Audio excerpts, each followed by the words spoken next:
אני ממש שמח להזמין אותך, אדוני השגריר, לשאת את דבריך. בבקשה.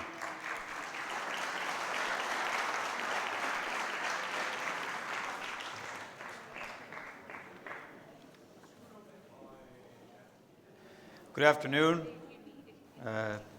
Mohammed, يا صديقي, شكرا كثير.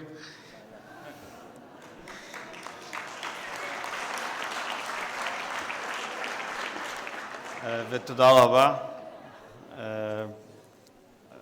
ברשותכם אני אנאם באנגלית. But thank you so much, Mohammed, for the extraordinarily kind introduction. You have been a great friend to me personally and to our embassy and to our shared goals of helping build a shared society for Jews and Arabs in Israel. Yaniv Sagi, Riyad Kabha of Givat Haviva, the conference co-chairs, Ambassador Gabriela Shalev, Bashar Assad, Abu Vilan, other honored guests, ladies and gentlemen. It really is a great honor to come and join you to deliver this keynote at the Givat Haviva conference on developing a shared society in Israel. Congratulations to everybody on convening this important conference. Thanks to all of you who have participated through contributing to the discussions earlier in the day. And I hope that today's sessions and this wrap-up session will lead to some activities, some partnerships, some concrete policy recommendations that will further the development of a shared society in Israel. The United States has a long history of partnership with Givat Haviva through our embassy in Tel Aviv, the USAID Conflict Management and Mitigation Program, and the Middle East Partnership Initiative. We have been very proud to support Givat Haviva in its work for innovative educational and capacity building initiatives, most recently with a significant grant to do media analysis trainings to help Jewish and Arab Israeli students, educators, and journalists sharpen their critical thinking skills about what appears in the media.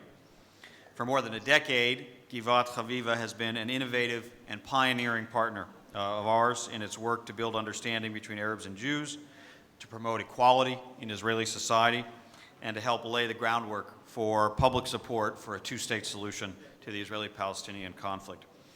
So it's a great honor to make I'm sorry to say, my first visit to Givat Haviva. It's taken too long, but it will not be my last.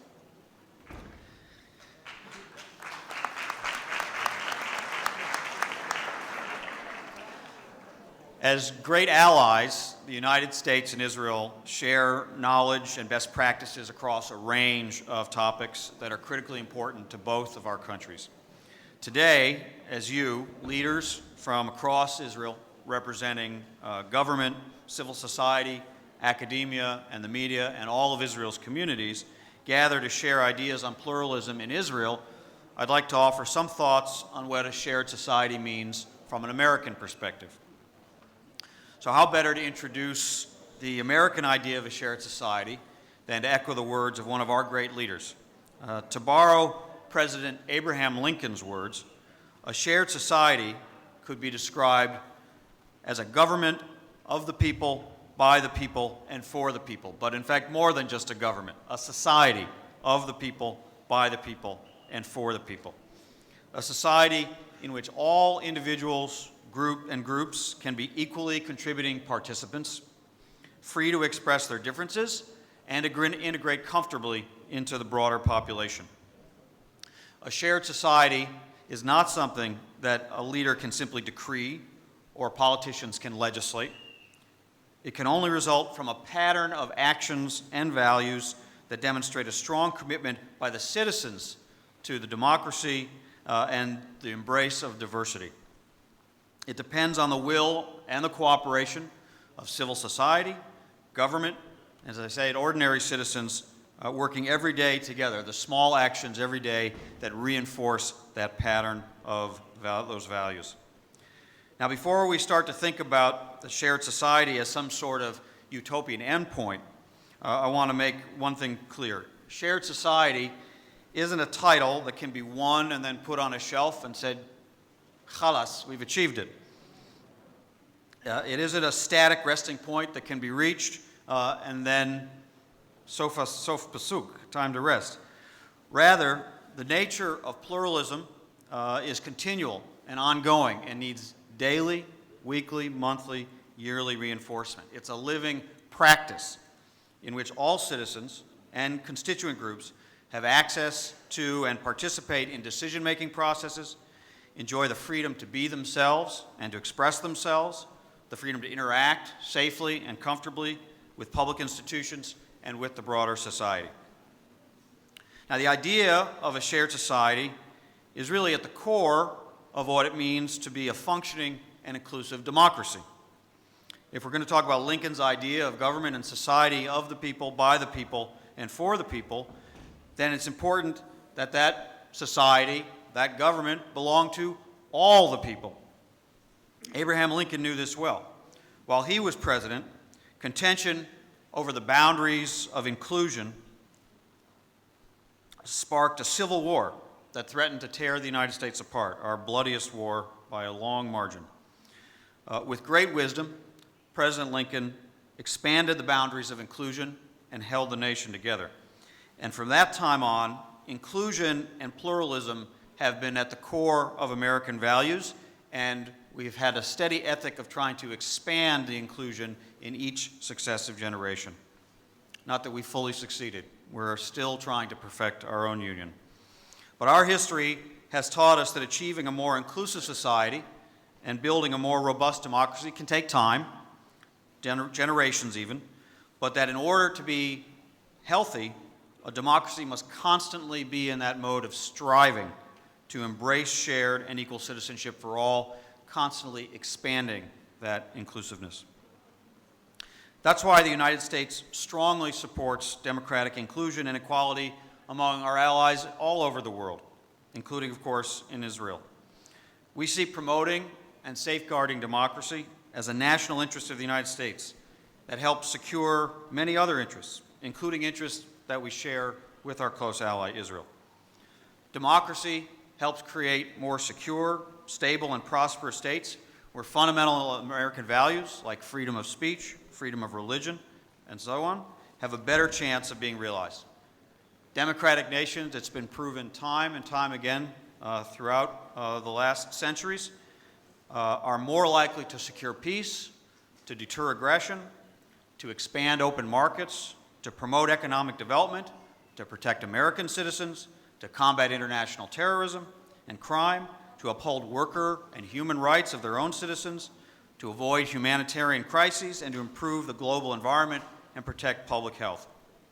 Israel is a robust democracy, and the United States is working with Israeli partners to promote democratic vitality and inclusiveness, principles at the foundation of the shared values and moral bonds between our two democracies.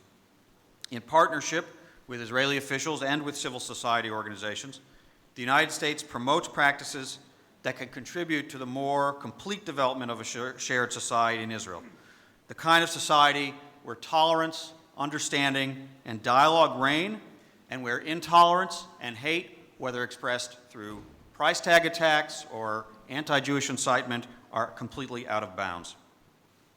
So I'd like to share with you a little about our partnership in this area with some success stories of which Americans and Israelis can be proud. The U.S. government uses a variety of development and diplomacy tools to promote acceptance of a shared society in Israel. We get out and meet with diverse groups of Israelis to deepen our own familiarity with all sectors of society. Mohammed mentioned our special effort at outreach into the Arab sector of Israeli society. And we want to help those diverse groups become better acquainted, not just with us, but with each other, just like gival Haviva does. We work closely with economically disadvantaged groups, such as the Haredi community and the Arab community, to improve their English language skills. English, a special skill that can help pull people out of poverty and into the workforce, and by extension, improve their prospects for integrating into the Israeli and global society and economy. This work is so important to us and to our understanding of our interests that the United States Congress created a special program with funds, a special program to partner and fund organizations who work to build inclusion in various ways. This is the USAID's Conflict Management and Mitigation Program. And the U.S. government, through this program, supports people-to-people reconciliation activities that bring together individuals of different ethnic, religious, and political backgrounds from areas of conflict areas to address the root causes of tension and instability. We may be the largest such CMM program in the world because it is of such a high priority to our Congress and to our citizens that we make that contribution to Israeli society. Since the program's inception in 2004, USAID and the U.S. Embassy in Tel Aviv have supported 69 CMM grants for Israel, the West Bank, Gaza, and one of our most recent grantees, as I mentioned, was gival Haviva for the media training project. We're very proud of that. The Israeli Ministry of Education took on another important people-to-people educational initiative by declaring its theme for the current school year as "The Other is Me." This theme is a very fitting way to describe the United States partnership with a variety of local initiatives that enable encounters between Jewish and Arab children and teenagers. These are not one-off meetings. These are sustained programs with recurring encounters and joint activities, not just a dialogue about conflict, but finding a common project and a common purpose around which to build a partnership, where the kids have a chance to get to know each other and learn about each other's way of life while achieving a common goal. We also support training for teachers so that they can make these experiences as meaningful as possible each day in the schools. And the programs that we support are informed by decades of learning about best practices in the field. And these are developed in consultation with the Ministry of Education and are all subject to rigorous evaluation. Working with our many partners, we find tremendous commitment and goodwill in Israeli civil society, organizations, and among educators and public officials who recognize the importance of reaching across communities and building those connections. A quick survey of some of the programs that we support provides some examples of the wide range of populations that we reach. Jewish and Arab 3rd and 4th graders in Tel Aviv and Yafo meet regularly through a partnership with Jaffa's Arab Jewish Community Center. 5th and 6th graders all over northern Israel meet together through the Ya Salam program in partnership with the Abraham Fund initiatives. And 8th graders from Afula and Iksal are visiting each other's communities and learning together in the partnership with the Ein Dor Archaeological Museum. The USAID CMM program also partners with Peace Players International, which uses basketball to bridge divides, to change perceptions, and to develop young leaders.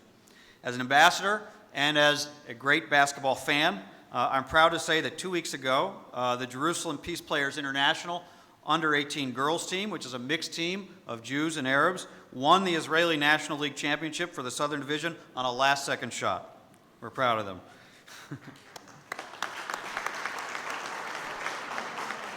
And I've even had a chance to play basketball with these kids, and they can play.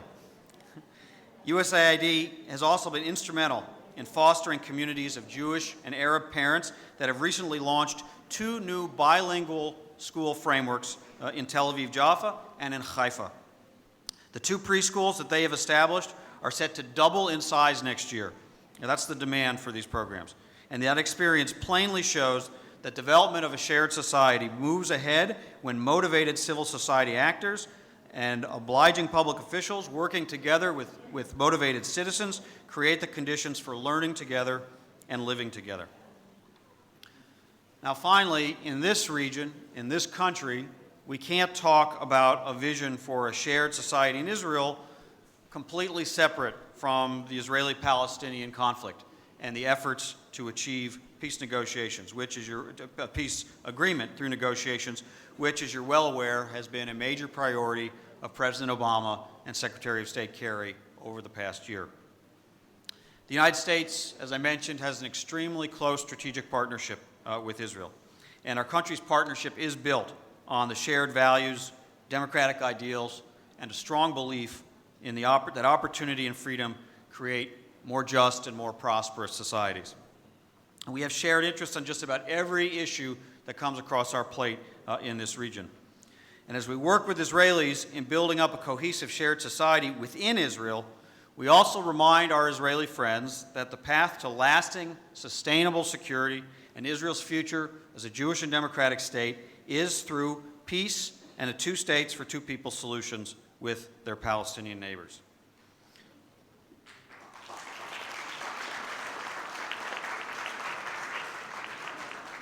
Now, we remain committed to the goal of a negotiated two-state solution, and frankly, we believe there is no viable, sustainable, alternative for the Palestinian people or for the Israeli people to achieve their national aspirations than by doing the hard work of leading to that outcome. It's still in America's interest, and it's still Israel's national interest, and it's in the interest of the Palestinian people to resolve that conflict. We remain ready to work to renew negotiations if the leaders demonstrate that they are committed to continuing the negotiations and making the tough decisions necessary for them to succeed. And that's in spite of recent unhelpful actions that both sides have taken that contributed to the recent halt to negotiations. Now, it's safe to say that if the United States is the only party in these negotiations that feels urgency about achieving the outcome, then the negotiations are not going to succeed. And that's why we are now in a period of some pause, reassessing our own efforts as well as discussing with the parties the situation to see how we can best proceed, hopefully with a return to negotiation. By the end of the 9 months of the talks, we had unfortunately found that we had essentially reached the limits of what the United States can do without the parties themselves being ready and willing to make the tough decisions. In the meantime, we're calling on both parties to avoid further provocations. For Israel, this means restraint on settlement, announcements, and construction. It means avoiding punitive measures against the Palestinian Authority. And for Palestinians, it means not trying to accede to additional international treaties or UN agencies, and ensuring that any new government that is formed fully complies to the Quartet principles. In the meantime, we'll continue to work to build trust among the parties and hope that both sides will take measures that would build confidence and not create further tension. And this, we hope, will then lead to continuing on the path of negotiations toward a two-state agreement. The benefits of that outcome are just too important for us to let go of. For Palestinians, a sovereign state, a dignified future. For Israel, a more secure Jewish and democratic homeland, an opportunity to tap into the potential for a strategic alliance and for economic relations with its Arab neighbors. And for all in this region and beyond, an opportunity for a more prosperous, more peaceful, more secure future. As President Obama said in Jerusalem last March, peace has to be made among peoples, not just governments. And for all the difficulties, he reminded his audience that peace is necessary, peace is just, and yes, peace is possible. All of you gathered here are doing important work to make this country, this region, and the world a better, a more peaceful, a more just, and a more shared place. I thank you for your contributions. I want to urge you to press on. Your vision and your endeavors to engage civil society and government leaders are key to shaping and strengthening a shared society in Israel, and you will always have the United States government as your partner in that work. Thank you again. Good evening. Tov. Masal Khair.